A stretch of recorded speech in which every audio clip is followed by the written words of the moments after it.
Hey guys, welcome to Rais academy. आज हम parabola बनाएंगे by using directrix focus method. Let's get started. तो हमें एक सम दिया हुआ है। The distance of a focus from the directrix is 60 mm। हमें फोकस से डायरेक्ट्रिक्स का डिस्टेंस 60 mm बताया हुआ है। उसके बाद हमें दिया है point move in such a way that the centricity is 1। देखिए, हमें सेंट्रिसिटी 1 दिया है, इसका मतलब कि ये पैराबोला है, तो हम पैराबोला बनाएंगे। Draw the locus of the point and name the curve. तो ये हो गया हमारा सम। अब हम स्टार्ट करेंगे। तो हम इसमें सबसे पहले एक स्ट्रेट लाइन बनाएंगे।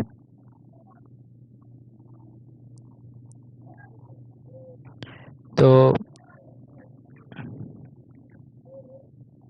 ये हमारी स्ट्रेट लाइन हो गई।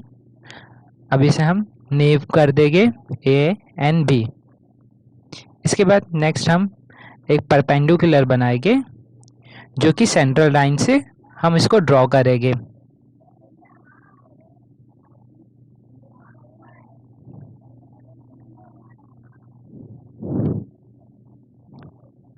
तो ये हो गया हमारी सेंट्रल लाइन। अब इसे हम नेम कर देंगे। अब इसके बाद हमें देखिए, हमें फोकस से डायरेक्ट्रिक्स का डिस्टेंस 60 mm दिया हुआ है। यानी कि हमारा ये देखिए, ये डायरेक्ट्रिक्स है ये और इधर से हमें फोकस बनाने का, जो सी से हम एक एफ बनाएंगे 60 mm के डिस्टेंस पे। तो ये हो गया हमारा फोकस। इसको हम नेम कर देते हैं एफ। तो ये 60 mm का है। अभी देखिए, आपको सेंट्रिसिटी 1 दिया हुआ है, इसका मतलब कि हम इसे ना आधे आधे से डिवाइड करेंगे। यानी कि हमारा जो वर्टेक्स से फोकस और डायरेक्ट्रिक्स से वर्टेक्स का डिस्टेंस इक्वल रहेगा। तो ये देखिए, हम 3 पे इसको डिवाइड कर देते हैं। तो ये हमारा वर्टेक्स है, इसको हम वी से नेम करेंगे। तो इसकी हमारी कंडीशन क्या आएगी, V F upon V C equal to 1, या तो V F equal to V C. ये हमारी पैराबोला की कंडीशन है। अब इसके बाद हमें क्या करना है कि वी एफ पे हम रैंडमली डिवाइड करेंगे। कोई भी पार्ट पे मैं 0.5 ले रहा हूँ, आप अपने हिसाब से कोई भी पॉइंट ले सकते हैं। तो मैं 0.5 से इसको रैंडमली डिवाइड किया हूँ, ये 1 2 3 4 हो गया।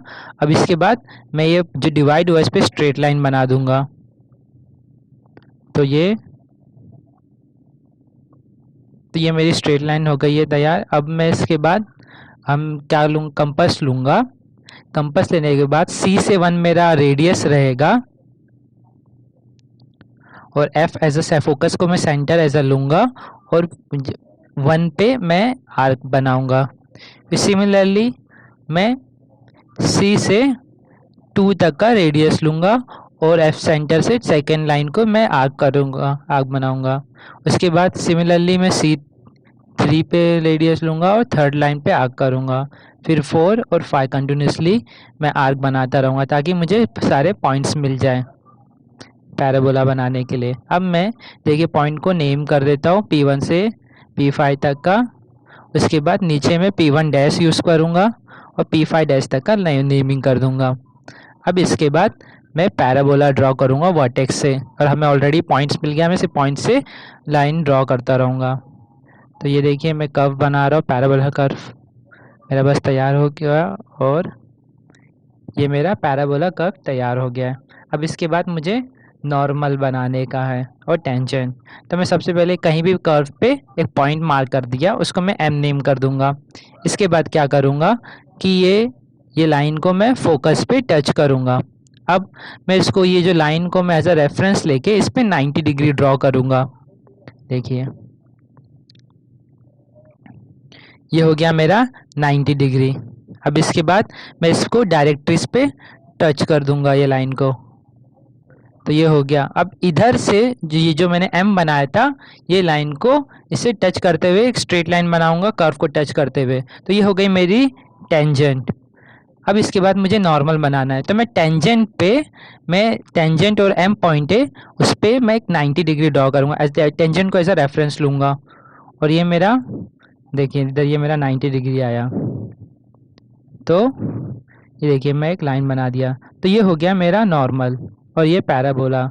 तो बस इतना ही। Thank you for watching.